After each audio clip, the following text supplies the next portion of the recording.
of November. I'm Stephen Ridgway.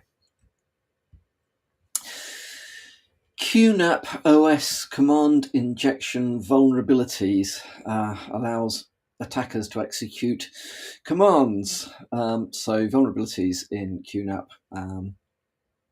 QNAP devices being popular network attached storage, can't speak this morning, devices, popular, pretty good stuff in that field, well known, so on and so forth. There are a handful of vulnerabilities, but two have been called out in this particular article. One has a score of 9.0 and the other 9.8. However, there are security advisories released for these and patches made available. So if you are using QNAP devices, QTS devices, look out for information on CVE 2023-23368 and 23369. There are patches available, so make sure you are aware of those and applying the patches if you have not already done so. I don't know who comes up with the names for these particular hacking groups. However, there is a North Korean-backed group known as Blue Norov.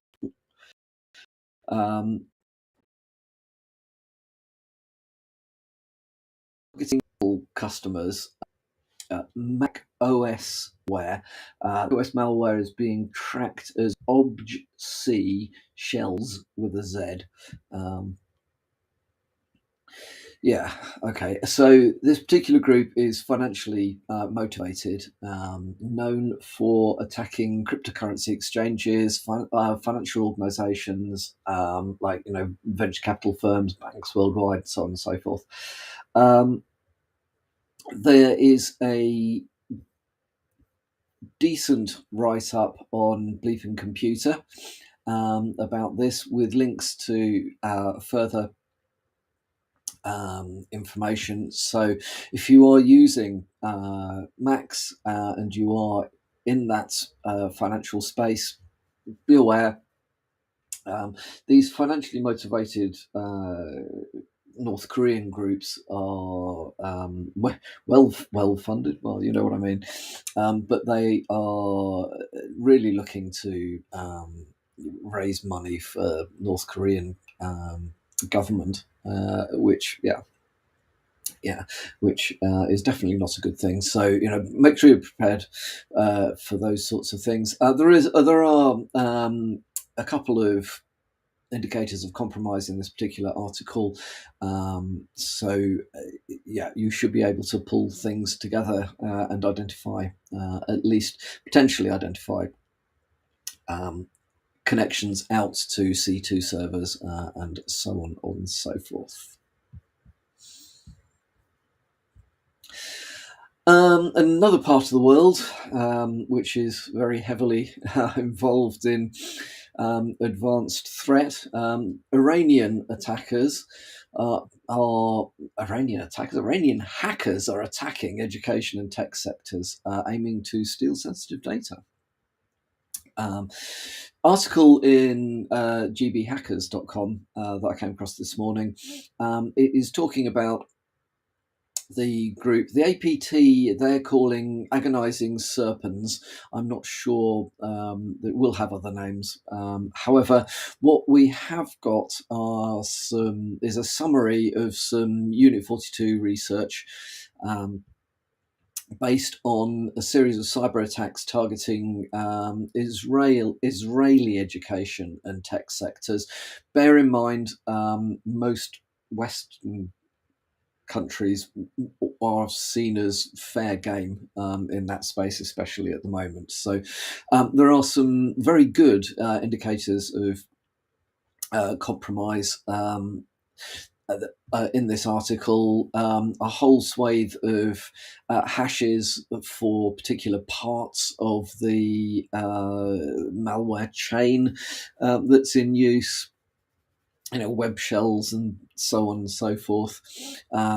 It also has listed out some infrastructure which the malware appears to talk to specific IP addresses, 6 of which are listed here. So again, good one to make sure that is being covered by your visibility tooling, your security visibility solution. Being aware that this particular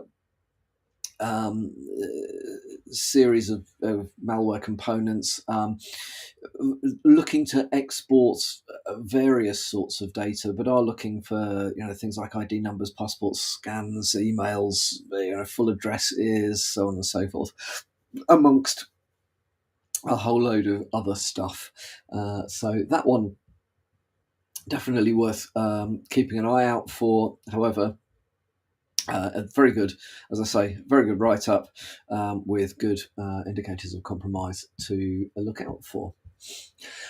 And then finally, to lift things up out of the technical somewhat, there's a really good article that I came across on HelpNet Security that talks about the 3 stages of ransomware attacks. Now, we probably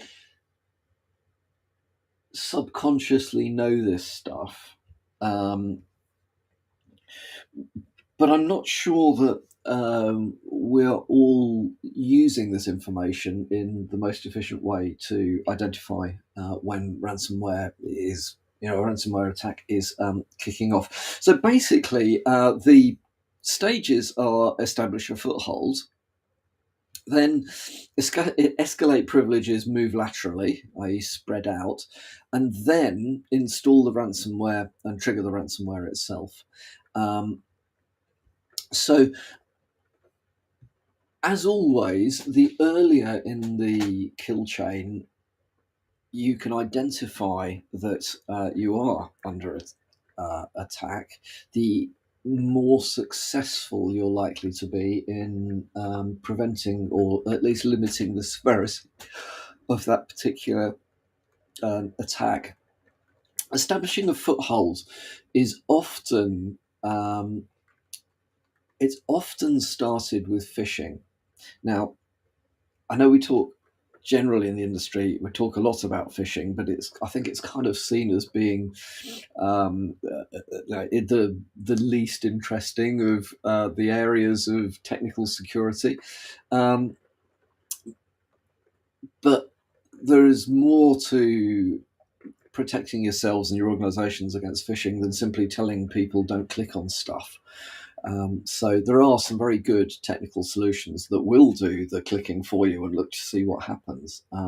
It is worth looking at, if you're not already doing it, it is worth looking at some of these email protection solutions. All the ones I'm aware of tend to be associated, they're either commercial or they're provided by your email provider, but they are definitely worth looking into because again that is an early warning sign that things may be kicking off.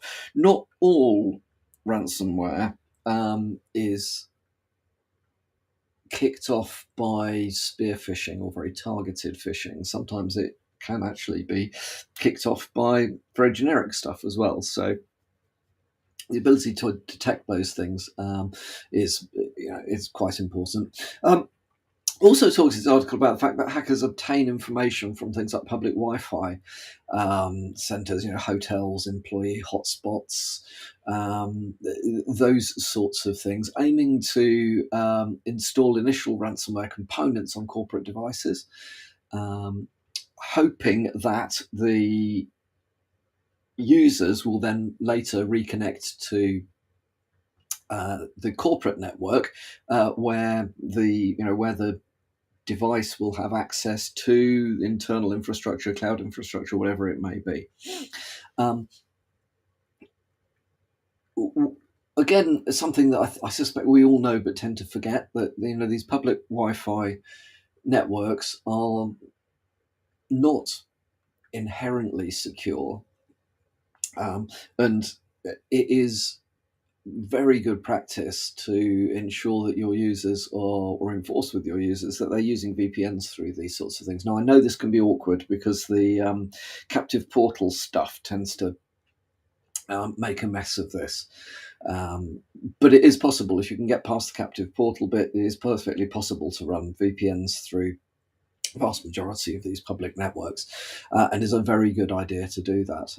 Also, making sure that the endpoint protection software is in place and up to date, and preventing certainly preventing inbound network connections from places that you wouldn't expect them to be. And then when you're looking on things like escalating privileges and moving laterally, we're getting kind of more into the realms of places, areas that most of us in cyber would be more comfortable with. So you're looking at stuff like the use of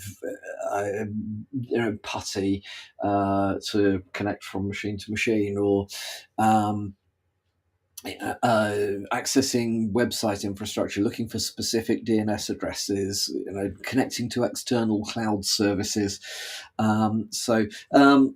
Part of this, again, I think it is good to think about understanding outbound connections. Something has come in and has got installed, it will probably fairly quickly need to speak out to somewhere, either to pick up the next stages of the malware chain or to get instructions from a C2 server about what to do. So being able to understand and control outbound connections is another really good area for indication that something is about to kick off. And then the final stage is all about the ransomware itself. So extracting data, and then triggering the ransomware to start encrypting. As soon as you've got to this stage, it's not game over, but it is significantly harder to catch and contain things at that point. So, thinking about the incident response lifecycle, or the core of it being detect, contain, eradicate, recover, you can see that the earlier you are, the earlier you can detect, the easier it is to do the containment. And if you're really good at the containment, there may actually be very little, if anything, to eradicate or recover from. If you're right down at stage 3, you containing a ransomware outbreak once it's got to stage 3 is particularly hard. Eradication and recovery may well be just blowed all away and start again. So definitely a good article. Stuff that is worth thinking about, and sometimes it's good to go back to these more straightforward approaches, because cybersecurity is not as hard as people want to make it seem, especially people who are busily selling things to you. They will try to make it look like it's really, really complex. It actually isn't. And there are a lot of things that you can do just by having an understanding of how an attacker will think about compromising, what's their end game, and how are they going to get there. You can do an awful lot of stuff without having to invest in all of the new and shiny widgets. That is all from me for today. I hope you have a good Wednesday, and I'll speak to you all tomorrow.